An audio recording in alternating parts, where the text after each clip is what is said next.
Hi and welcome back to TESOL with Micky and Ide. I'm Micky. In our last episode, we looked at scaffolding and how it applies at different levels, helping our students develop through the zone of proximal development. In this episode, I'd like to go a step further and think about practical application. So let's talk about some ideas that come out of the academic literature that we can apply to our practice. The strategies that we're going to talk about today come from the academic literature, specifically from a paper by Walqui, 2006. I've put the reference for this into the show notes. Let's start with number one. Number one is modeling. What is modeling? Modeling is when you demonstrate a task or show how to use new language. For instance, if you're teaching writing and you're teaching paragraphing, you could show a sample paragraph and talk through the structure of that paragraph, like the topic sentence, the supporting sentences. If it was an academic class, about how to synthesize references into this. If you're teaching grammar, you could put structure onto the board and show learners how to put parts of speech together. Basically, you're demonstrating to the learners how to do something before they do it. Or if you're doing something task-based, it could be afterwards. It's a demonstration of how you should put something together that your students can use as a model.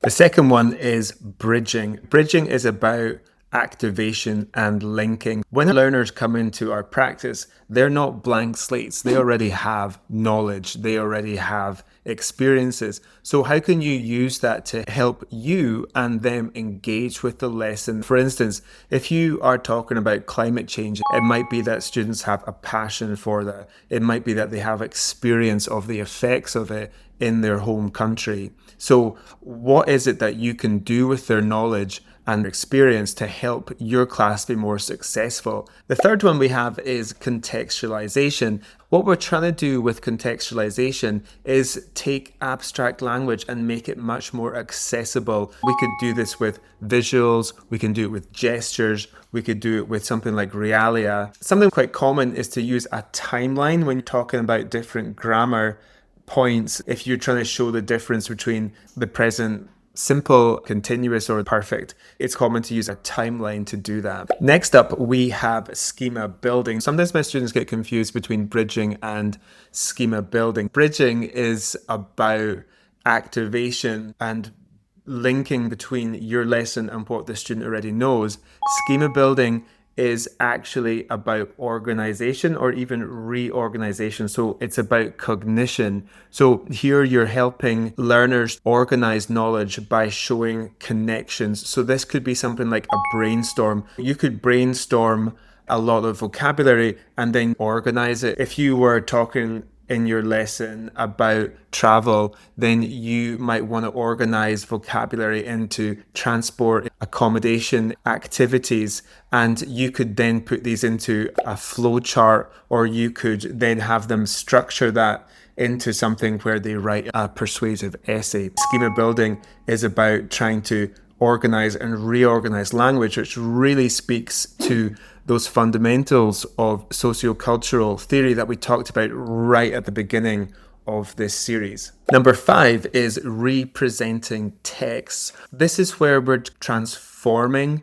content into new modes. So think about the times when you've maybe done some kind of exam, like an IELTS exam, where you have to look at a graph or some kind of data and you have to write about that. And basically, this is turning one thing into something else, which is representing. It could be turning a news article into a debate, a comic strip into a summary. This happens a lot in learning, and it's really useful in TESOL. When you process something and move from one mode or form to another, it can really consolidate learning. And finally, we have developing metacognition. This is where learners are monitoring themselves, or they're thinking about their own learning. This is a really important part of this whole theory. How do we get our learners to move from being dependent on the scaffolding? So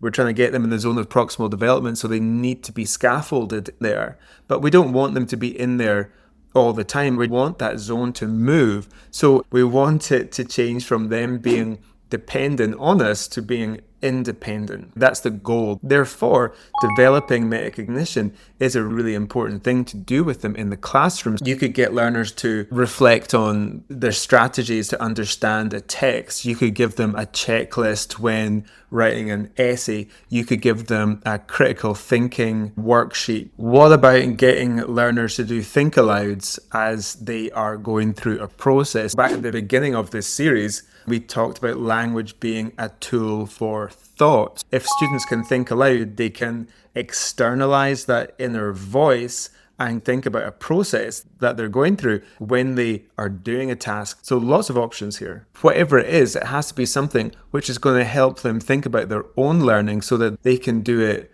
on their own. Remember that scaffolding doesn't have to be planned. It can also happen in a very natural way as it does in our everyday lives. For instance, we quite often paraphrase and re-paraphrase things for people who don't understand. Someone will ask us for clarification on something. We can recast something so that someone better understands it. And that happens in the classroom as well. So scaffolding can be planned into our lesson planning, but we can also do it in the moment with our learners. These strategies remind us that scaffolding is important, not just to the lesson planning part and the materials design, but to where we are and what happens with us in situ with our students in the classroom, so we can respond to them in a number of ways with a number of strategies that are effective. This can have really positive consequences for us as practitioners. For instance, it can help us build a better relationship with our students because they're going to trust us because they feel that we are effective practitioners who are doing and know how we can help them. The knock-on effect is we could have better feedback, we could have better scores as teachers, better relationships with our students.